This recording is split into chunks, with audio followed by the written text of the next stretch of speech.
Subscribe करें और bell दबाएं ताकि कोई खबर रह न जाए।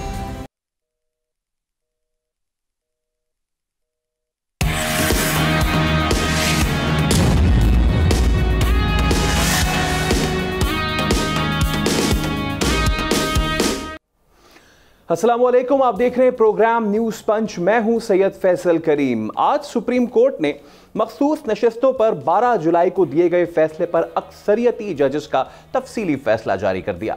कहा, जो सियासी जमात एक मरतबा रजिस्टर हो जाए, इलेक्शन कमीशन को उसे डी लिस्ट करने का इख्तियार नहीं। लेकिन इस वक्त मुल्क की सियासत में 26वीं आईनी तरमीम की गूंज है और इस हवाले से सियासी जमातों के जारहाना मौक़िफ़ के बावजूद बैकडोर राब्तों का सिलसिला भी जारी है। हुक्मरान जमात ने मौलाना को कायल करने के लिए कुछ मुश्तरका दोस्तों को मजीद मुतहर्रिक कर दिया है, जबकि एक बात तो क्रिस्टल क्लियर है, लाख इख्तलाफात के बावजूद हुकूमत, पीपल्स पार्टी और JUI कम अज कम आईनी अदालत बनाने पर तो एक पेज पर है। माहिरीन का कहना है कि मुजव्वज़ा तरामीम का अव्वलीन मकसद सिर्फ और सिर्फ मफाद आम्मा है। सोचने वाली बात यह भी है कि जिस 26वीं आईनी तरमीम को अपोजिशन कौम के सामने इंतहाई मनफी बनाकर पेश कर रही है, उसकी असल हकीकत क्या है, क्योंकि हुकूमत की नेक नियति और मफाद आम्मा को सियासत और ज़ाती अना की भेंट चढ़ाना भी हमारे सियासी और फरसूदा एक कल्चर रहा है। अब सवाल यह है कि 26वीं आईनी तरमीम से पार्लियामान कितना मजबूत हो सकेगा। और इसी के साथ अपने पैनल को मैं इंट्रोड्यूस कराऊंगा। हमारे साथ मौजूद है एहतशामुल हक साहब, इसके साथ साथ शहजादा जुल्फ़िकार, ज़ाहिर शाह शिराजी और हमारे साथ मौजूद होंगे यहया फरीदी भी। लेकिन सबसे पहले एहतशाम साहब, आपसे हम आगाज़ करेंगे। बताइए, 26वीं आईनी तरमीम जिस पे इतना शोर होगा मचा हुआ है, इतना वावेला मचा हुआ है, अपोजिशन की जानिब से उस पर जो अभी तक आए हैं एतराज़ात, वो कितने वैलिड हैं? देखिए फैसल, आज के डिटेल जजमेंट जो आई है सुप्रीम कोर्ट की मखसूस नशिस्तों के हवाले से, उसके बाद तो अब बड़ा वाज़ेह तौर पे अब लग रहा है कि शायद क्या 100% पाकिस्तान में एक आईनी अदालत का क़याम जो है ना वो नागुज़ीर हो चुका है। जिसकी वजह से हम देख रहे हैं कि पाकिस्तान के लोग, जैसा अभी आपने इंटरव्यू में बताया कि अवामी मफाद के मसाइल जो है ना और केसेस हैं वो कहाँ के कहाँ चले गए। तकरीबन 33 लाख टोटल केसेस हैं इस वक्त मुल्क में। एक 61,000 जो है वो सुप्रीम कोर्ट में पड़े हुए हैं। और आप देख लें आए दिन उन लोगों को जो है ना डेट पे डेट मिलती है, लेकिन हमारा मुल्क जो है सियासत की नज़र हो चुका है। इस वक्त सारे आइनी कानूनी मामलात सुप्रीम कोर्ट में चले जाते हैं। इसी की बुनियाद में फ़ैसला किया गया कि ये आइनी अदालत हर सूरत में बननी चाहिए। ये 2006 के आप देख लें चार्टर ऑफ डेमोक्रेसी मरहूम बीबी और नवाज शरीफ साहब के दरमियान हुआ था। ये तय हुआ था 18वीं तरमीम में भी कि जी ये आइनी अदालत बनेगी। उसके बाद आपने देखा एक ऑल पार्टीज़ कॉन्फ्रेंस हुई थी जिसमें बानी PTI भी शरीक हुए थे, उन्होंने भी एंडोर्स किया था कि आइनी अदालत बननी चाहिए। अब इस वक्त सूरत हाल मैं आपको जल्दी बता देता हूँ कि आज जो तफसीली फ़ैसला है, इसके बाद एक लेटेस्ट राउंड ऑफ कॉन्फ्लिक्ट मैं कहूँगा, एक कन्फ्रंटेशन का माहौल पैदा हो गया। ये कैसे शुरू हुआ, ये थोड़ा सा मेरे ख्याल हमारे नाज़रीन को भी जानना चाहिए, पर पता लगेगा क्या हुआ ये कि सारा आपने देखा कि ये 14 दिसंबर का जो फ़ैसला आया है सुप्रीम कोर्ट का, जिसमें आपने देखा कि 8 जजेज़ ने एक प्रेस रिलीज़ के ज़रिए एक फ़ैसला दिया जो आज तक लोग हैरान हैं। फैसल के उनसे कोई पार्टी नहीं गई, कोई अदारा नहीं गया और उन्होंने फ़ैसला दे दिया मखसूस नशिस्तों के हवाले से और डायरेक्शन दे दी इलेक्शन कमीशन को। इस पर चीफ जस्टिस साहब ने 9 सवालात उठा दिए और अपने रजिस्ट्रार से पूछा खातून से कि बीबी आप ये बताएं ये कहाँ पे ये फ़ैसला हुआ था, कौन आपके पास आया था, गवर्नमेंट आई थी, इलेक्शन कमीशन आया था, कोई पिटिशनर आया था, ये कैसे हो गया कि प्रेस रिलीज आपने जारी कर दी। यहाँ से आप देख लें मामलात ख़राब होना शुरू हुए और आज उसी के तनाज़र में तफसीली एक फ़ैसला आपने दे दिया सुप्रीम कोर्ट ने, जिससे मैं समझता हूँ कि महाजराई का एक सिलसिला और अदारों के दरमियान और विद इन सुप्रीम कोर्ट एक ग्रुपिंग जो है ना वो आगे से आगे चली गई है। अब लेटेस्ट सूरत हाल जिस तरफ जा रही वो ये है कि इस क्लैरिफिकेशन के बाद और इस सारे तफसीली फ़ैसला आने के बाद मामलात किधर जा रहे हैं। एक तो कहा जा रहा है, इस्लामाबाद में बातें हो रही हैं कि ये बड़ा मजबूत केस बन जाएगा इलेक्शन कमीशन के लिए कि वो रिव्यू में जाएगा और 4-5 सवाल जो है ना वो पूछेगा उनसे, जो मुझे बताया गया है। अंदर की खबरें भी हैं और लोगों को भी आहिस्ता आहिस्ता फैसल पता चल रहा है कि जी देखें ये जो supreme election commission of Pakistan एक आइनी आज़ाद अदारा है और उसमें कोई मुदाखलत नहीं कर सकता। बाकायदा सर्टन आर्टिकल्स हैं जो कहते हैं अदलिया हो, पार्लियामेंट हो, एग्जेक्टिव हो, वो इलेक्शन कमीशन को फैसल कोई चीज़ डिक्टेट नहीं करा सकते। यहाँ पे जो है ना बड़ा वाज़े तौर पे डिक्टेशन देने की कोशिश की है। दूसरी बात है कि सूरत हाल इस वक्त वहाँ चली गई, इंटर पार्टी इलेक्शन का मामला अभी तक वहीं पड़ा हुआ है। फिर यह कि कल का एक बहुत बड़ा फैसला आया कौमी असम्बली से फैसल PTI को कौमी असम्बली ने उसको डीलिस्ट कर दिया है, अब ये वहाँ पे मौजूद नहीं है। उसके बाद तीसरी इंपॉर्टेंट चीज़ इस हवाले से ये आ गई कि ये पॉलिटिकल पार्टीज़ एक्ट में 2017 के तरमीम करने के बाद और सदर के एसेंट देने के बाद ये जो 8 लोगों का फैसला है ये बेअसर हो गया है। यही वजह है कि लोगों ने कहना शुरू कर दिया है कि जी पाकिस्तान में पहली मरतबा अनोखा काम हो रहा है कि ये आइन को रिराइट करने की कोशिश की जा रही है। पार्लियामेंट का इस्तेकाक मजरू हो रहा है। पार्लियामेंट देखें ना, एक कलेक्टिव विजडम होती है, वो आपकी मेरी जो लोग उनको वोट करते हैं, लिहाजा उनको इसीलिए लोग कहते हैं सारी दुनिया में पार्लियामेंट सुमनी होती है, आइन बनाती है, अमेंडमेंट कर सकती है। यहाँ पे है कि हर बात में रोड़े अटकाए जा रहे हैं। सुप्रीम कोर्ट किसी तरह उनको चलने नहीं दे रही है। नतीजतन फिर ये फैसला हुआ कि जी फिर ठीक है, आईनी अदालत बना दी जाए और आईनी अदालत के फैसले करें। लेकिन मसला है कि फिर सुप्रीम कोर्ट की चौधराहट किधर जाएगी, क्योंकि 20% केसेस रह जाएंगे, 80% केसेस चले जाएंगे आईनी अदालतों में। तो मेरा ख्याल है ये बड़ी एक सीरियस खौफनाक सूरत हाल बन रही है, तसादम की तरफ जा रही है। बेटर सेंस प्रिवेल करनी चाहिए। अभी ठीक है, जजों के दरमियान ग्रुपिंग अपनी जगह पे है, लेकिन यह है कि जो चीफ जस्टिस के इख्तियारात हैं भाई में, वो आप देख लें प्रैक्टिस एंड प्रोसीजर एक्ट में तब्दीली के बाद दोबारा वो कमेटी और चीफ जस्टिस के पास इख्तियारात चले गए सुओ मोटो के। इस पर भी आज मंसूर अली शाह ने अपने तराजात दाखिल किए हुए। लेकिन सवाल यह है कि यहाँ से मामला किधर जाएगा। 139 नंबर पे है हमारी जुडिशरी फैसल।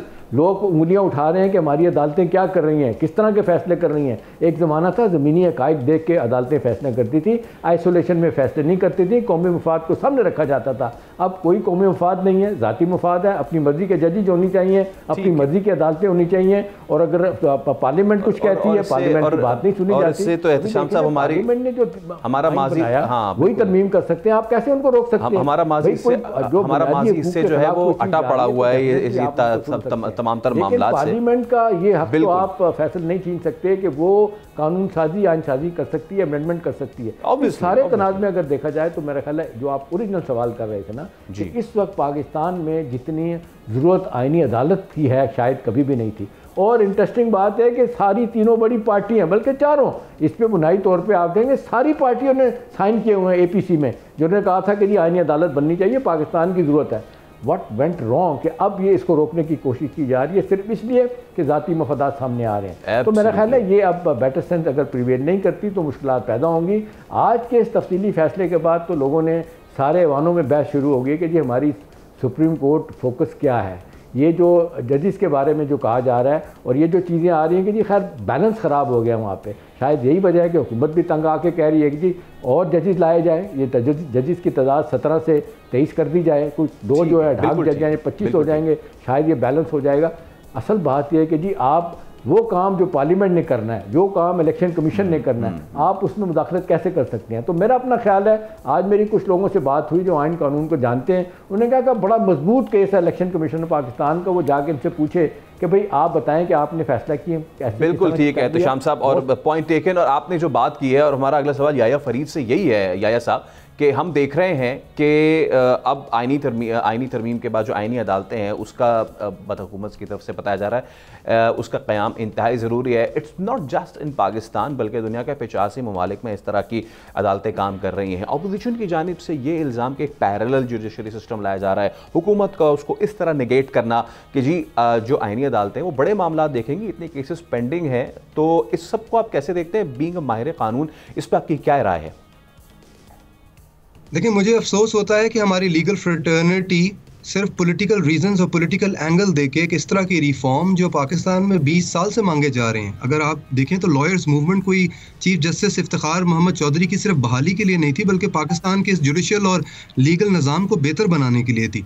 और यूँ लग रहा है जैसे सिर्फ इस बात को लेकर कि ये टेबल जिस तरीके से किया गया या कंसेंसस था या नहीं था, उससे हम 43 अमेंडमेंट्स के जो फ़वाइद हैं उसको भूल गए हैं। और अगर आप इन 43 अमेंडमेंट्स को देखें तो ये सिर्फ कोई 1 या 2 सेक्टर्स को इम्प्रूव नहीं करी, बल्कि बड़े होलसम अमेंडमेंट्स थी, जिसके अंदर 5 इंपॉर्टेंट चीज़ें जो थी वो ये थी कि पहली तो एक कॉन्स्टिट्यूशनल कोड को डेवलप करना।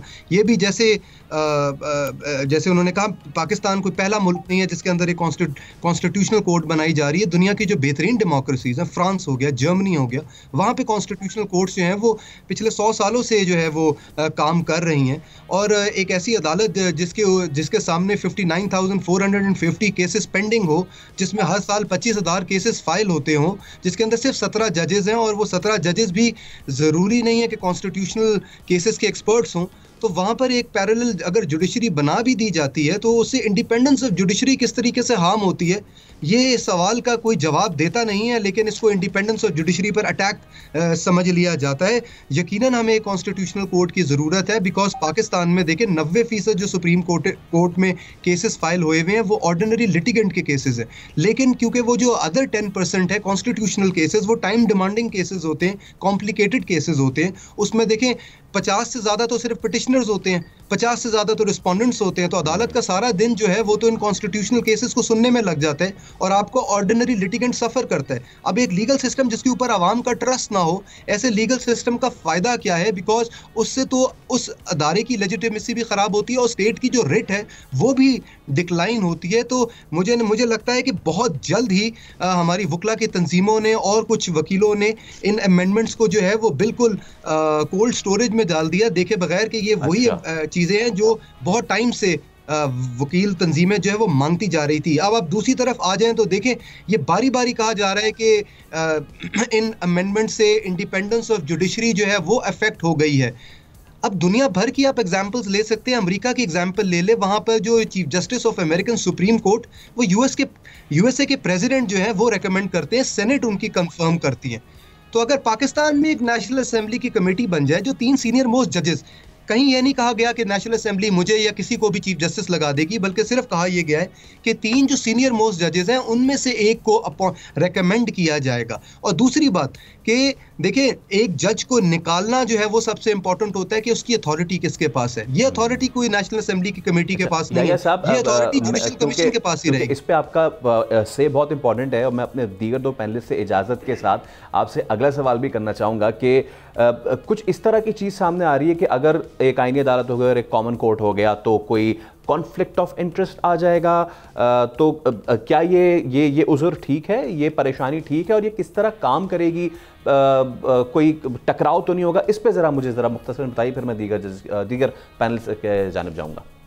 देखिए सुप्रीम कोर्ट ऑफ पाकिस्तान की 3 जुरिस्डिक्शंस हैं, एक उनकी ओरिजिनल जुरिस्डिक्शन है, एक उनकी एडवाइजरी जुरिस्डिक्शन और तीसरी उनकी कॉन्स्टिट्यूशनल जुरिस्डिक्शन है, जिसके अंदर वो फंडामेंटल राइट्स के क्वेश्चन सुन सकती है, 2 प्रोविंसेस के दरमियान के डिस्प्यूट सुन सकती है।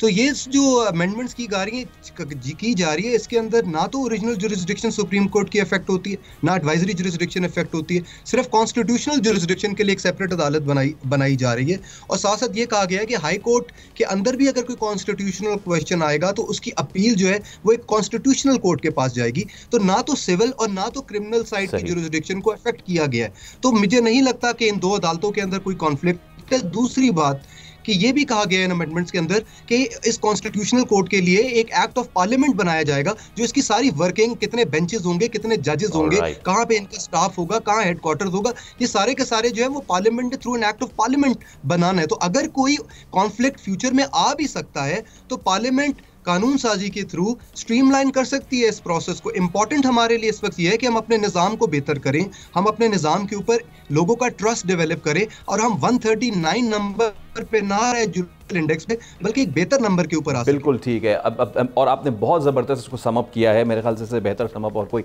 कर नहीं सकता था। अब ज़ाहिर शाह शिराजी, जैसे कि हमारे मौजूद पैनलिस्ट ने कहा कि एक जानिब 60,000 के करीब केसेस पेंडिंग, दूसरी जानिब हमारा जो नंबर है दैट्स नियर टू 140th। तो अब इस सारे मामले में अगर इस तरह की चीज़ सामने आ जाती है तो उस पर उज़रदारी जितनी आ रही है, जितनी शिकवे शिकायत आ रहे हैं, do you think it's valid from the opposition benches? देखिए मेरे ख्याल में मैं तो ये समझता हूँ कि इंटेंशन क्या है। आप क्या समझते हैं कि कॉन्स्टिट्यूशनल कोर्ट जो इस तरह बनेगी, बेशक हम कहते हैं कि अगर हुकूमत का जो इंटेंशन है वो अच्छा है और वो बाकी जमातों के साथ मिला के कोई कॉन्स्टिट्यूशनल अमेंडमेंट करती है और उसके साथ साथ कॉन्स्टिट्यूशनल कोर्ट्स बनती हैं, इनको पाकिस्तान के अवाम का इतना दुख है कि 70,000 केसेज हैं और उनमें सबसे ज़रूरी कॉन्स्टिट्यूशनल केसेज हैं जो कि एक अलग अदालत सुनेगी।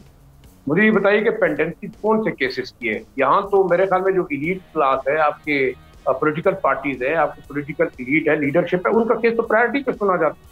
उनके लिए तो छुट्टी के दिन जो है ना वो इतवार के दिन भी अदालत लगती है और रात के दिन भी लगती है। रात को दरवाजा खुलता है कि इसको आप जो है वो बेल दे दें और इसको जो सुन लें। तो सोचने वाली बात ये, क्या अशराफिया अपने लिए एक और अशराफिया की कोर्ट बनाना चाहते?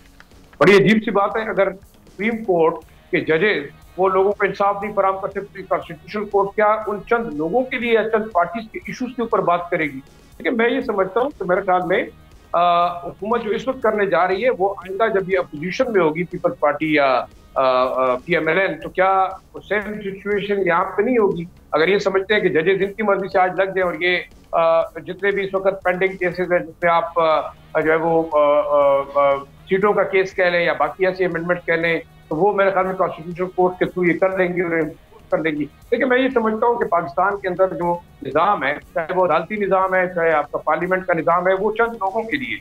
आपने देखे वो डेमोक्रेसी तो मुल्क के अंदर वेस्टर्न फॉर्म ऑफ डेमोक्रेसी तो ले आए, लेकिन आपको जो इस वक्त जो इलेक्टेबल फॉर्म ऑफ डेमोक्रेसी वो आप ऐसा पुअर गवर्नेंस सिस्टम दे रही है जिसकी वजह से आपका तमाम सिस्टम बैठ गया है। जुडिशरी ये कहती है कि मैं अकाउंटेबल नहीं हूँ, पार्लियामेंट कहती है मैं सुप्रीम हूँ, पॉलिटिकल पार्टीज कहते हैं वो तो बिल्कुल जो है वो मुकद्दस गाय हैं। मेरा पॉइंट ऑफ व्यू ये नहीं है कि कॉन्स्टिट्यूशनल कोर्ट्स क्यों जरूरी है, इस वक्त क्यों जरूरी है, इससे पहले क्यों जरूरी नहीं थी, और इसके बाद क्या इनकी जरूरत पड़ेगी, ये बड़े अहम सवाल हैं। और हुकूमत वक्त क्यों चाहती है कि इस वक्त कॉन्स्टिट्यूशनल कोर्ट करे, ये सवाल है। दूसरा, मैं ये नहीं समझता कि जो इस वक्त अपोजिशन जमात है तहरीक इंसाफ, जिसको बार बार हम कहते हैं कि जनाब शायद इनको बड़ा फेवर किया जा रहा है, तो पहले तो आप जुडिशरी से सवाल करें, हमारी लीगल फ्रेटर्निटी शायद ज्यादातर साहब सुन रहे हैं, क्यों ऐसे मामला हो रहे हैं कि जिसमें आपकी जुडिशरी जो है वो पार्टीजन है और वो एक पार्टी और दूसरी पार्टी के साथ है। उसकी वजह क्या है? उसकी वजह ये है कि आपके जुडिशरी, सुप्रीम जुडिशरी और हाई कोर्ट, सुप्रीम कोर्ट के अंदर आने वाले लायर वो जो है वो सियासी जमातों के लीडर रहे। कोई इंसाफ लीग का लीडर रहा है, कोई PMLN का लीडर रहा है, कोई पीपल्स पार्टी का लीडर रहा है, और उसी बेसिस के ऊपर आपने जो है वो अदालतों के अंदर भेजा, सुप्रीम अदालतों के अंदर। जिस मुल्क के अंदर आपका जुडिशरी का निजाम पसंद नापसंद के ऊपर हो, तो आप उससे मजीद क्या बेहतरी समझ सकते हैं? मैं ये समझता हूँ, देखें आप क्या जिस तरीके से एक शैम डेमोक्रेसी इस वक्त एग्जिस्ट करती है, मेरे ख्याल में इस वक्त कौम को आवाज ये उठानी चाहिए, लीगल फ्रेटर्निटी को ये आवाज उठानी चाहिए, क्या फॉर्म 44, 45, 47 टाइप की डेमोक्रेसी आपको एक्सेप्टेबल है? आपके जो इस वक्त हम कह सकते हैं ना कि जो इलेक्शन के पेंडिंग केसेस है, क्या जिस जमात के भी हैं, चाहे वो पीपल्स पार्टी के हैं, चाहे PMLN के हैं, चाहे वो तहरीक इंसाफ के हैं, चाहे वो दूसरी किसी जमात के हैं, क्या वो कमीशन आज तक बने? क्या उन पिटीशन को उन्होंने सुना? क्यों नहीं सुन रहे? क्यों पेंडेंसी की जा रही है? दूसरा, देखिए मैं सुप्रीम कोर्ट के फैसलों के ऊपर मैं कमेंट नहीं करना चाहता कि वो शायद किसी पार्टी के हक में या नहीं, लेकिन अगर आपका निजाम हाल सिर्फ चंद लोगों के इर्द गिर्द घूम रहा है तो मेरे ख्याल में इसी तरह रहेगा। मैं नहीं समझता कि कॉन्स्टिट्यूशनल कोर्ट्स भी बनने के बाद आपके ये मसाइल हल होंगे। अच्छा। ना तो सुप्रीम जुडिशरी के जो लीगल केसेस है, ना उनके एडमिनिस्ट्रेटिव केसेस है, ना एडवाइजरी केसेस है।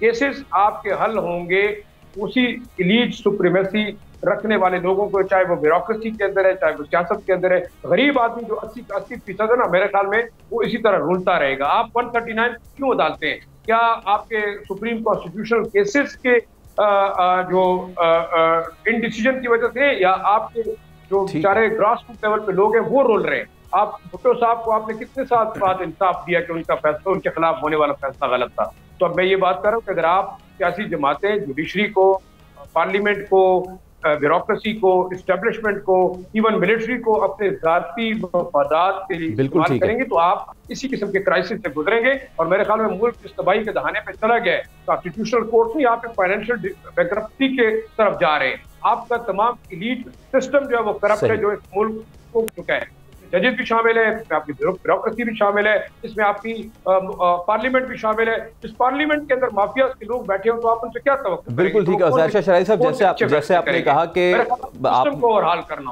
आपने इस खदशे का इजहार किया कि अगर ये हो भी जाता है तो इससे जो मफाद आम्मा है उसको कितना फ़ायदा पहुँचेगा। तो शहजादा जुल्फ़िकार साहब, बलूचिस्तान से लेके सिंध से लेके पंजाब, खैबर पख्तूनख्वा, हमारे शहरों से लेके देही इलाकों तक जो सबसे बड़ा मसला आता है वो आता है लोअर कोर्ट्स का। अब ठीक है, आईनी तरमीम हो जानी चाहिए और इस पर दोनों जानिब से बहस मुबासा भी जारी है। ये होने के बाद आम आदमी को इससे फ़ायदा पहुँचेगा? जो एक आम आदमी जो अपना मकान बनाने के लिए ज़मीन के तनाज़े में रुल रहा है 10-10 साल से, एक आम आदमी जिसकी कोई बकरी चोरी हो जाती है और उस हवाले से वो कोई अदालत में है और वो बेचारा 5-5 साल से रुल रहा है, पेशियाँ हो रही हैं, कितनी बेवाएँ हैं जो कि अपने हक़ के लिए अदालतों का चक्कर लगा रही हैं, लोअर कोर्ट्स की, और 10-10 साल से वो चक्कर लगा रही हैं। ये 26वीं आईनी तरमीम के बाद अगर ये हो जाती है पास, तो क्या ये ट्रिकल डाउन इफेक्ट आएगा और क्या नीचे भी ये तरमीम और नीचे भी ये इस्लाहात हो सकेंगी कोर्ट्स की? देखिए फैसल करीम साहब, एक तो अगर आप इसको देखें कि जुडिशरी में ख़राबियां हैं, इससे कोई इनकार नहीं कर सकता। उसकी इम्प्रूवमेंट जो है, उसमें बेहतरी लाना, उसकी इंडिपेंडेंस, और ये सारा काम जो है पार्लियामेंट का है। पार्लियामेंट अगर ये पार्टियां ये समझती है कि कॉन्स्टिट्यूशनल कोर्ट बनने चाहिए, और आप कहते हैं कि उससे फ़ायदा, देखें यही है लिटिगेशन को अगर आप देख लें, केसेस चल रहे हैं, वकला हड़ताल, एक दिन हड़ताल कर देते हैं, कहते हैं जी कोर्ट्स नहीं लगेंगी, छुट्टी हो जाती है। दूसरे दिन पता चलता है किसी और वजह से केसेस की तादाद ज़्यादा है, छुट्टी। अगली पेशी कब, या तो पेशी जो है वो एक हफ़्ते बाद हो जाए, 10 दिन बाद हो जाए, वो आती है सुप्रीम कोर्ट में तो महीनों लग जाते हैं।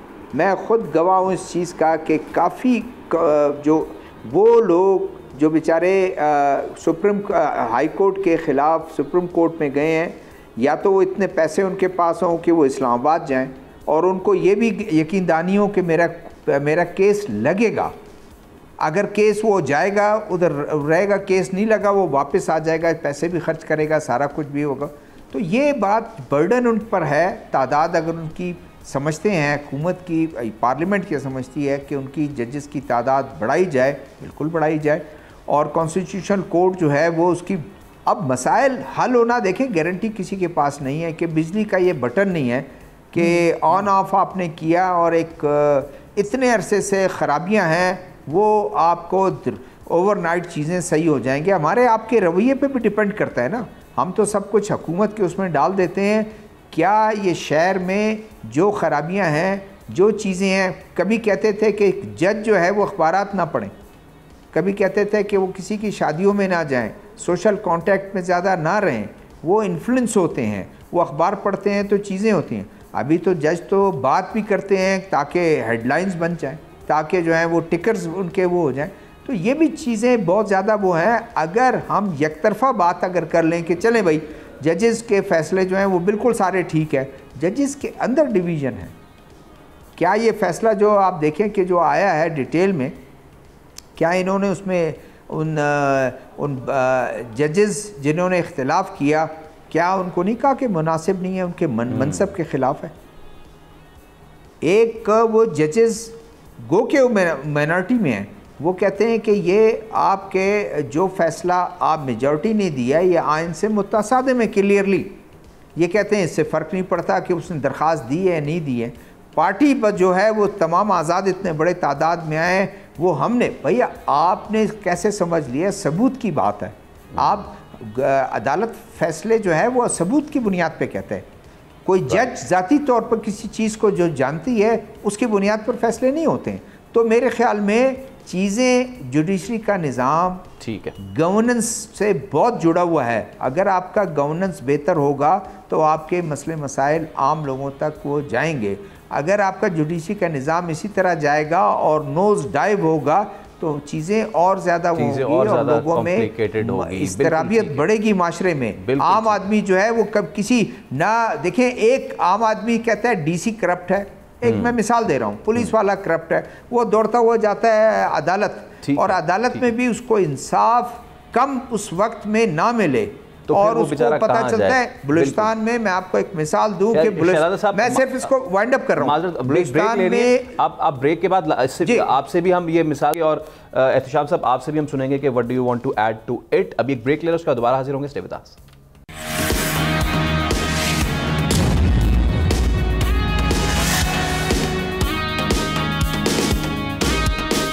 Welcome back. एहतशाम साहब प्लीज आप कुछ कहना चाह रहे थे, ये जो 26वीं आईनी तरमीम वाला मामला है उस पर फैसल ऐड करना चाह रहा था। जी प्लीज। देखिए अब सवाल तो यह है कि अगर किसी चीज़ में देर हो गई है तो इसका कोई जवाब नहीं बनता है। इट्स अनफेयर क्वेश्चन कि जी पहले क्यों नहीं बनी तो अब क्यों बन रही है।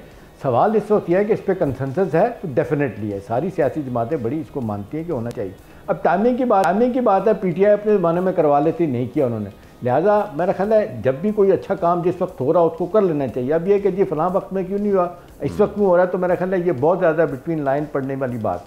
दूसरी बात है कि सारी दुनिया में भी बताया गया है ख्वाजा साहब ने कि सारी दुनिया में आईनी कोर्ट्स हैं, ठीक है। और फिर दुनिया की 3 बड़ी जमहूरियतों में अभी अमेरिका जेफरसोनियन डेमोक्रेसी को जिस तरीके से प्रैक्टिस करते हैं, वहाँ पे सुप्रीम कोर्ट जो है दुनिया की सबसे बड़ी आईनी अदालत कहा जाता है, वहाँ पे केसेस जाते हैं। इस तरह आप देख लें वेस्टमिनिस्टर डेमोक्रेसी बरतानिया में वहाँ पे भी है। हिंदुस्तान देख लें सबसे बड़ी जमहूरियत कहा जाता है, वहाँ पे भी है स्पेशलाइज कोर्ट्स आइन भी बनती हैं और हैं भी वहाँ पे। तो सवाल इस वक्त यह है कि जी ये आप इसका तनाज़ुर कोई भी ढूंढते रहें कि जी आप अपने मकसद के लिए कर रहे हैं, कल पीटीआई करेगी या पीपल्स पार्टी करेगी तो सारे अपनी बातें तलाश करेंगे। सवाल तो ये है कि आपका मेरा आम आदमी का सवाल है कि जिस तरह भी लफ्ज़ यूज़ किया आपने, लोग इंसाफ के लिए रुल जाते हैं। लिहाजा इसके लिए कोई भी टाइम जो है वो अच्छा आईनी अदालत बन जानी है ताकि हमारा ये कोर्टों पे जो हम बोझ देखते हैं ख़त्म हो, लोगों को सस्ता इंसाफ मिले। जी बिल्कुल ठीक है तो शाम साहब, and this leads me to my next topic, जो कि जैसे होती आई है कि जब भी इस तरह की चीज़ होती है दहशतगर्द पकड़े जाते हैं, प्रोसिक्यूशन जो है वो छूट जाती है, यानी कि दुश्मन जो हैं वो इस वक्त ताक में हैं, वो वार कर रहे हैं। खैबर पख्तूनख्वा इस वक्त दहशतगर्दों के निशाने पर है और एक बार फिर है। गुज़िश्ता रोज़ हुआ ये कि स्वात के इलाके मालम जब्बा में इंतहाई दिलखराश वाक़या पेश आया। 10 से ज़ायद ममालिक के सुफरा के सिक्योरिटी काफ़िले में शामिल पुलिस वैन पर रिमोट कंट्रोल धमाका किया गया, जो सूबे के सिक्योरिटी खतरात की निशानदेही करता है। हमले में तमाम सुफरा तो अल्हम्दुलिल्लाह महफूज रहे, लेकिन एक पुलिस एहलकार शहीद और 3 ज़ख्मी हुए। याद रखिए ये वही स्वात है कि जिससे बड़ी मुश्किल से हमने तखरीबकारी और दहशतगर्दी से पीछा छुड़ाया है। अब इस तरह के वाक़यात का वाज़ेह मकसद आलमी बरादरी में मुल्क का मनफी तासुर पैदा करना और बेहतर होती मईशत को नुकसान पहुँचाना है, क्योंकि हमला पाकिस्तान के एक ऐसे इलाके में किया गया जो सयाहत के हवाले से अपनी एक अलग पहचान रखता है। अब सवाल यह है कि क्या वज़ीर आला केपी और गवर्नर की सर्द जंग का खुमियाजा सूबा और अवाम भुगत रहे हैं? केपी में अमन अमान के बढ़ते मसाइल में सूबाई हुकूमत कहाँ खड़ी है, कहाँ गायब है, सब पे बात कर लेते हैं। ज़ाहिर शाह शिराजी आपसे शुरू करेंगे हम। ये कोई छोटा वाक़या नहीं हुआ है, बड़ी नौयत का वाक़या हुआ है और हुआ भी एक ऐसे इलाके में मालम जब्बा जो कि पाकिस्तान का स्विट्ज़रलैंड कहा जाता है। क्या हो रहा है इस वक्त KPK में? और जैसा कि हमने अपने इब्तिदाई में भी कहा कि जो 2 हाथियों की लड़ाई में घास जो है वो बुरी तरीके से रौंदी जा रही है, तो गवर्नर KP के मामले में ये चीज़ क्या बालाए ताक रख दी है तमाम तर हुक्काम ने? सिक्योरिटी मामले पर कुछ हो रहा है KPK में? देखिए मेरे ख्याल में फैसल जो अहम इशू है, ये सबसे बड़ा वाक़या इस लिहाज से दिए कि तकरीबन कम अज़ कम 10-12 मुल्कों के डिप्लोमेटिक जो स्टाफ था वो शायद उनको इन्वाइट किया जाता होटल स्टेशन और उनको टारगेट करना, ये बिल्कुल एक सिक्योरिटी फेलियर है खैबर पख्तूनख्वा हुकूमत का। और ये इससे बड़े बड़े वाक़यात हुए, आपके कबायली इलाकों की तरफ से बड़े वाक़यात हो रहे हैं। आपकी पुलिस जो है वो रेजिस्ट कर रही है, बल्कि वो ड्यूटी से इनकार कर रहे हैं, उसकी अपनी वजूहत हैं। और मैं ये समझता हूँ कि इसमें देखिए ज़रा सा इनको ब्रॉडर पर्सपेक्टिव देखेंगे, किसी एक हुकूमत के ऊपर डालना। गवर्नर राज की भी बात हो रही है कि लगाना चाहिए नहीं लगाना चाहिए, कैसे लगेगा कैसे नहीं लगेगा, लग सकता है कि नहीं लग सकता, वो कानूनी आईनी तोजीहात अपनी जगह पे, लेकिन इस वक्त वाकई सूबे के अंदर लॉ एंड ऑर्डर का मसला बड़ा सीरियस है। और KP गवर्नमेंट की इनकैपेबिलिटी भी है और इसमें मेरे ख्याल में पुलिस फोर्स की भी कैपेबिलिटी है कि आया क्यों जो है वो पुलिस फोर्स का मोराल जो है वो डाउन हो रहा है। क्या खैबर पख्तूनख्वा हुकूमत वाकई पुलिस फोर्स को स्ट्रेंथन करने में नाकाम रही है, काउंटर टेररिज्म डिपार्टमेंट को स्ट्रेंथन करने में नाकाम रही है, और साथ साथ जो है वो लॉ एंड ऑर्डर को भी कंट्रोल करने में नाकाम रही है, क्योंकि उसकी प्रायोरिटीज नहीं रही है। और वो शायद उनकी प्रायोरिटीज ज़्यादातर उनके रिसोर्सेज इस्तेमाल हो रहे हैं। वो अपने बानी PTI की जो है वो रिहाई के लिए खैबर पख्तूनख्वा की जो काबीना है, हुकूमत है, वज़ीर आला साहब है, वो अक्सर आपको एक लाइन में नजर आते हैं कि उन्होंने बानी को कैसे रिहा कराना है। ये एक रुख है इस तमाम मामले का। लेकिन दूसरा रुख ये है, क्या खैबर पख्तूनख्वा वाकई पाकिस्तान का हिस्सा नहीं है? फेडरल गवर्नमेंट की रिस्पॉन्सिबिलिटी कितनी है? क्या लॉ एंड ऑर्डर जो है वो मरकज की जिम्मेदारी नहीं है? ठीक है कि एक्टिव पुलिसिंग और क्राइम को कंट्रोल करना वो सूबाई हुकूमत की नाकामी है, पुलिस की नाअहली हम कह सकते हैं कि जनाब क्राइम को नहीं कंट्रोल कर सके। लेकिन दहशतगर्दी के खिलाफ लड़ना किसका काम है? क्या आपके डिफेंस जो मिनिस्ट्री है वो आराम से बैठी हुई है?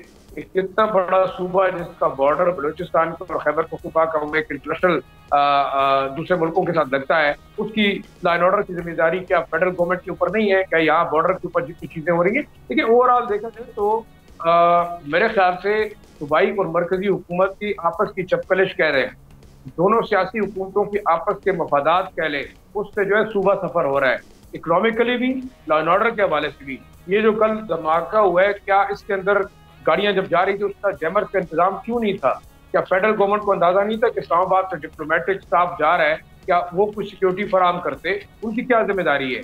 मेरे ख्याल में देखा जाए तो ये दोनों हुकूमतें इक्वली रिस्पॉन्सिबल है पाकिस्तान के अंदर लॉ एंड ऑर्डर की। मैं सूबाई हुकूमत को सिर्फ ब्लेम नहीं करूंगा, फेडरल हुकूमत की भी मुकम्मल नाअहली है, जो कि सिर्फ और सिर्फ एक कहते हैं ना पॉइंट स्कोरिंग के लिए बयानबाजी की हद तक। आपका डिफेंस मिनिस्टर अगर सिर्फ ये बयान देता है कि सूबा जिम्मेदार है, तो ये बताएं कि पाकिस्तान में हुकूमत किसकी है, क्या अली अमीन गंडापुर की है या शहबाज शरीफ साहब की है, वो क्या कर रहे हैं सूबे के हवाले से, वो क्या कर रहे हैं बॉर्डर सिक्योरिटी के हवाले से। मैं ये समझता हूँ कि मेरे ख्याल में बड़ा सीरियसली लेना होगा पाकिस्तान और जेपी दोनों के मामला को। एक दूसरे के ऊपर ब्लेम गेम और इल्जाम लगाना मजीद सीरियस जो है वो रिपरकशन जिसके हो सकते हैं। और पाकिस्तान के अंदर अगर आप सिक्योरिटी नहीं फराम कर सकते तो ना इन्वेस्टमेंट आएगी, ना आपका सीपैक चलेगा, ना फॉरेन इन्वेस्टमेंट आएगी, ना आपका बॉर्डर ट्रेड होगा, ना आपकी इकोनॉमी जो है वो बूम करेगी। तो मेरे ख्याल में दोनों सियासी जमातों को ये सोचना होगा, पीडीएम को और तहरीक इंसाफ को, क्या वो पाकिस्तान चाहते हैं या वो पाकिस्तान की तबाही चाहते हैं। और शहजादा जुल्फ़िकार साहब भी अब हमारे साथ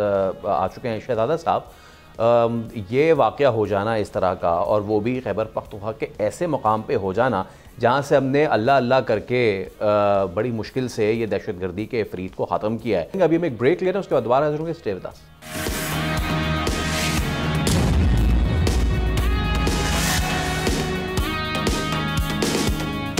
वेलकम बैक। शहजादा जुल्फ़िकार साहब, ये जो वाक़या हुआ है खैबर पख्तूनख्वा में, अनफॉर्चुनेटली बलूचिस्तान में आप ये मामला इस तरह देखते रहे हैं, और हम दुआ करते हैं कि अल्लाह ना करे दोबारा इस तरह की चीज़ें दोबारा सर उठाएं। लेकिन खैबर पख्तूनख्वा के ऐसे मुकाम पे हो जाना ये गड़बड़ है, तशवीश है, क्योंकि वज़ीर आला और गवर्नर के दरमियान जो चपकलिश है, बहुत से लोग कह रहे हैं उसी का शाखसाना है। जब दोनों आपस में लड़ रहे हैं तो सिक्योरिटी जो है वो this is at stake.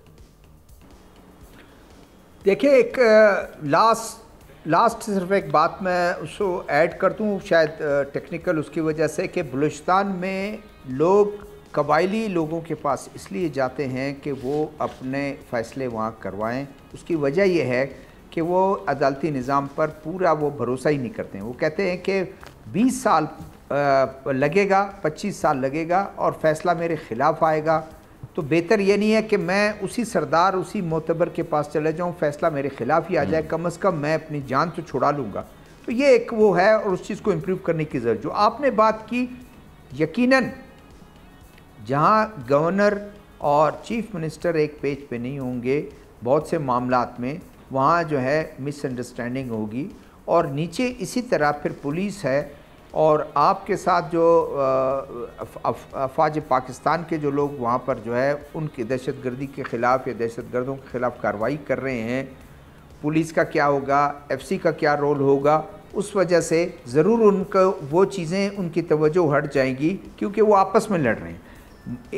At least लोग ये समझते हैं कि तमाम मामलात पे वो इख्तिलाफ़ करते रहें, बिल्कुल इख्तिलाफ़ करते रहें, लेकिन इस मामले पर एक पेज पे आ जाएं। होता यह है कि शायद लोग अब लोग इसको सीरियस भी नहीं लेते हैं कि गवर्नर साहब की तरफ से एक कुछ ऐसी चीज़ें ऐसे आती हैं। वहाँ आपको पता है कि चीफ मिनिस्टर जो हैं वो वैसे ही जो है एक डायलॉग ज़्यादा उनके शायद मेरे ख़्याल में उसमें शामिल है कि किसी तरीके से वो बात करना भी गुस्से में बात करना, और बहुत ज़्यादा जो है वो दूसरे को ललकारना, दूसरे को जो है ना वो मैं ऐसे कर लूँगा, उसको उल्टा लटका दूँगा, गले से पकड़ लूँगा। शायद उस पार्टी का मिजाज भी यही है कि पार्टी का ख़ुद प्रेसिडेंट कहता है कि माफ़ी पे एक मसला है, इखलाकन कह देता है आदमी कि भाई माजरत, मैंने मीडिया के ख़िलाफ़ कोई बात की, मीडिया के जर्नलिस्ट के ख़िलाफ़ बात की, मैंने किसी खातून के ख़िलाफ़ भी बात की, माजरत छोड़ दें, इसको आगे चलें। वो अभी तक बात यही है कि जो कुछ ना करना है कर लो, मैंने तो माफ़ी मांगनी नहीं है, आप जो कुछ करना है। ऐसे बंदे के साथ आप क्या करेंगे? तो होना ये चाहिए था, शायद मेरे ख़्याल में पीटीआई की जो चॉइस है वो गलत चॉइस थी वज़ीर आला के लिए। ऐसे बंदे को लाते कि जो मामलात को कम से कम इंतज़ामी मामलात में जो है, देखिए आप कोर कमांडर हाउस भी गए ना अभी रमज़ान में, वहाँ बैठ के आपने उनसे भी बात की। आप वफाकी काबीना के जब इजलास हो रहे थे या वो वज़ीर आला के साथ बात कर रहे थे, उस फोरम पे वज़ीर आज़म उसको सदारत कर रहे थे, आपको जाना पड़ा। तो वर्किंग रिलेशनशिप तो कायम हो, बाकी आप उसको माने ना माने जो कुछ करते रहे। एक ही आपने बिल्कुल ऐसे वक्तों में बहुत ज्यादा एक ही रट आपने लगाई हुई है कि जी फॉर्म 47 जी, वो अगर उससे आगे निकल जाएं और आगे चले जाएं तो मेरे ख्याल में मुल्क के लिए भी बेहतरी है। और मैं यही आपका कमेंट जो है इसी को सवाल बना के एहतशाम साहब के पास ले जाऊंगा। एहतशाम साहब, we have got last 2 minutes. क्या वक्त नहीं आ गया है कि हम अपनी जो भी सियासी चपकलिश है उसको एक जानिब रखें और इस चीज़ पे फोकस करें कि पाकिस्तान बड़ी मुश्किल से मईशत जो मझधार थी वो कश्ती उसमें पार लग रही है, बड़ी मुश्किल से हम दहशतगर्दी के फरीद से बाहर निकल आए हैं। स्वात में इस तरह का वाक़या हो जाना इस चीज़ की गम्माज़ी करता है कि all the political differences aside, let's work on this problem together. देखिए फैसल, ओरिजिनल सवाल जो आपने किया था गवर्नर राज का, वो तो इतना आसान नहीं है। 18वीं तरमीम में तो बड़ा वाज़ेह तौर पे ये आ गया कि जब तक सूबे की असम्बली इसको पास नहीं करेगी, फेडरल गवर्नमेंट बहुत से आवालों से नहीं देखेगी, इतनी आसानी के साथ गवर्नर राज नहीं लग सकता। मेरा ख्याल है अमीर मुकाम साहब ने बयान फर्द से का बयान दे दिया है, क्योंकि लड़ाई चल रही है। अब दोनों एक ही सूबे से ताल्लुक़ रखते हैं, गवर्नर और चीफ मिनिस्टर रेरा इस्माइल खान से उनका ताल्लुक है, उस शहर से इनकी लड़ाई है, रिश्तेदारियाँ भी होगी, ज़ाहिर से ज़्यादा जानते होंगे। और दूसरा उन्हें लाइटर नोट, मेरा ख्याल है शहद का इस्तेमाल जब ज़्यादा करते हैं तो फिर उनका मूड किसी और तरह हो जाता है। मुझे नहीं पता ये जाहिर शाह साहब ने उनके साथ बैठ के कितना शहद खाया कि नहीं खाया, लेकिन असल बात यह है कि वो उनका मूड, जैसे अभी शहजाद साहब भी कह रहे थे, किसी वक्त क्या हो सकता है ये किसी को नहीं पता चला। देखिए सवाल ये है कि अनडिक्लेयर्ड वॉर हो रही है वहाँ पे हमारे सूबे में, और हमारे बॉर्डर पे जिस तरीके से टीटीपी को सपोर्ट करती है अफगान गवर्नमेंट, तो मेरा ख्याल है देखना ये चाहिए कि बेशक मुझे याद आ रहा है चौधरी निसार अली खान का बयान, जो एक ज़माने में इंटीरियर मिनिस्टर थे, उन्होंने बयान दिया था फैसल पार्लियामेंट में। कहा था आपको अंदाज़ा नहीं है कि सैकड़ों जो है ना दहशतगर्दी के वाक़यात हम उनको रोकते हैं, सबोटाज जो होने लगता है उनको पकड़ लेते हैं, हमारी इंटेलिजेंस जो उसकी वजह से हम पकड़ लेते हैं, कुछ वाक़यात हो भी जाते हैं। अब देखें हॉस्टाइल जिस तरह एजेंसीज इंटरनेशनल पाकिस्तान के ख़िलाफ़ कर रही हैं, अमेरिकन भी, बरतानिया भी, इंडिया भी हमारे पीछे लगे हुए हैं, तो मेरा ख्याल इन हालात में सियासी बयानबाजी नहीं करनी चाहिए। मुझे याद है थोड़ा सा पहले अली अमीन गंडापुर ने एक बयान दिया था कि जी फ़ौज वहाँ से चली जाए, और मुझे इस बात का पता है कि किसके जाके उन्होंने घुटनों पे हाथ रखे थे कि नहीं, उन्होंने कहा था वापस जा रहे हैं। लेकिन ना इनकी अपनी लॉ इन्फोर्समेंट एजेंसीज, पुलिस तो पोलिटिसाइज हैं, जो काम उनसे करवाते हैं। एक ही अदारा है अफवाज पाकिस्तान जो मार भी खा रहा है, बर्दाश्त भी कर रहा है, इंटरनल एक्सटर्नल महाज पे सबसे ज़्यादा कुर्बानियाँ भी दे रहा है, और सबसे ज़्यादा शिकायत भी उन्हीं के करते हैं। लेकिन मेरा ख्याल वक्त आ गया, असल बात यह है कि इन्हें ये बयानबाजी बंद करनी चाहिए, सूबों को लेके चलना चाहिए, और जितना नुकसान खुद केपी के हुकूमत को बन रहा है बाकी सूबों के साथ लड़के, फेडरल गवर्नमेंट के साथ लड़के, उनके पास फंड नहीं है, मसाइल और मुश्किलात बढ़ती चली जा रही हैं, इसको रोकना बड़ा ज़रूरी है। मेरा ख्याल है रवैयों में तब्दीली आना बड़ा ज़रूरी है, रवैयों में तब्दीली आना बहुत ज़रूरी है। बहुत शुक्रिया एहतशामुल कादिर शहजाद ज़ुल्फ़िकार, आज के प्रोग्राम से इतने, दीजिए इजाज़त, आपसे मुलाकात होगी कल। रखिए अपना ख्याल, अल्लाह हाफ़िज़।